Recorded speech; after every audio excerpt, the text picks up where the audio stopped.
For 3 long nights, Elara trained beneath the blood moon in the ancient stone circle. Seraphine was a strict but patient teacher. Elara learned how to pull threads of moonlight from the sky and weave them into protective spells. She spoke with the spirits of long-dead witches, their voices soft as wind through leaves. She even practiced hiding her growing power behind an ordinary smile so the townsfolk would suspect nothing. But magic always demanded payment. Every spell stole something small but precious, a childhood memory, a year from her future life, or a piece of her former humanity. Elara felt herself changing. Her emotions ran hotter. The shadows listened when she whispered. And the silver crescent scar on her finger now glowed faintly even in daylight.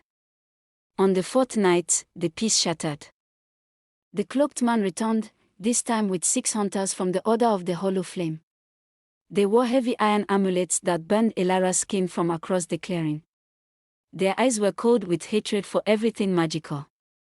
"They've come to end us once and for all," Seraphine warned. The hunters raised their hands. Dark energy crackled. More shadow creatures burst from the earth, claws scraping stone. Elara's heart hammered with fear, but she stepped forward, placing herself between the hunters and her newly awakened coven. The iron key in her palm grew white-hot, almost too painful to hold. In that moment, she understood the choice clearly. She could drive the key into the stones and seal the coven away again. Return to her quiet, safe life in the apothecary. Forget all of this. Or she could break the curse forever and accept the world that would follow. Elara looked at Seraphine.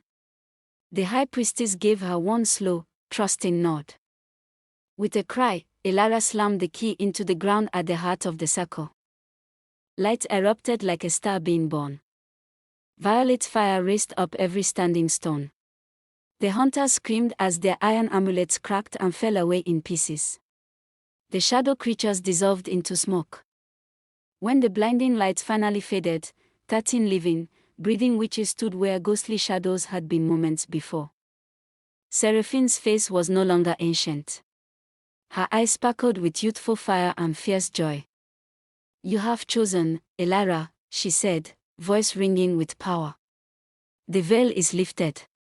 The world will begin to feel our return very soon." Elara looked down at her hands. The silver crescent scar glowed steadily now, warm and alive. She could already sense distant storms of conflict gathering on the horizon.